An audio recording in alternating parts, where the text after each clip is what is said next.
तो क्या आप तैयार हैं एक नई कहानी सुनने के लिए? एक गांव में एक बूढ़ा कुम्हार रहता था। नाम था रामदास कुम्हार। उसके हाथों में मिट्टी को आकार देने का ऐसा हुनर था कि लोग दूर दूर से घड़े खरीदने आते थे। लेकिन समय बदल गया।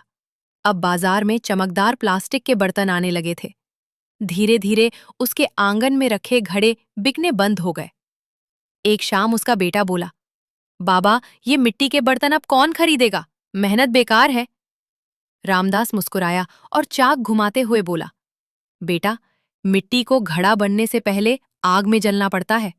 सब्र के बिना कोई आकार नहीं मिलता। लेकिन सच ये था कि भीतर से वो भी टूट रहा था।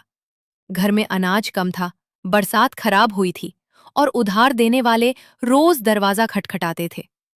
उस रात वो देर तक जागता रहा। आंगन में रखे अधबन्ने घड़ों को देखता और आसमान से पूछता, क्या सचमुच मेहनत का कोई फल होता है? अगले दिन गांव में मेले की खबर आई। शहर से कुछ लोग पुरानी कला देखने आने वाले थे। रामदास ने फिर उम्मीद से अपने सबसे सुंदर घड़े सजाए, मगर दोपहर तक किसी ने कुछ नहीं खरीदा। हताश होकर वो सामान समेटने लगा। तभी एक छोटी बच्ची उसके पास आई। उसने एक छोटा सा मिट्टी का दीपक उठाया और बोली, दादा, ये आपने बनाया है?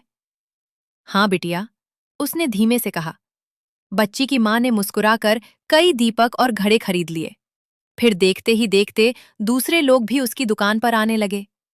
किसी को मिट्टी की खुशबू पसंद आई, किसी को हाथों की कला। शाम तक उसके लगभग सारे घड़े बिक चुके थे। बेटा हैरानी से बोला, बाबा, ये कैसे हुआ? रामदास ने आसमान की ओर देखा। उसकी आंखों में नमी थी, मगर चेहरे पर सुकून। वो बोला, जब मिट्टी चाक पर घूमती है, उसे लगता है कि वो बिखर रही है, लेकिन कुम्हार जानता है कि वो आकार ले रही है। जिंदगी भी ऐसी ही है बेटा, बस थोड़ा सब्र करना पड़ता है।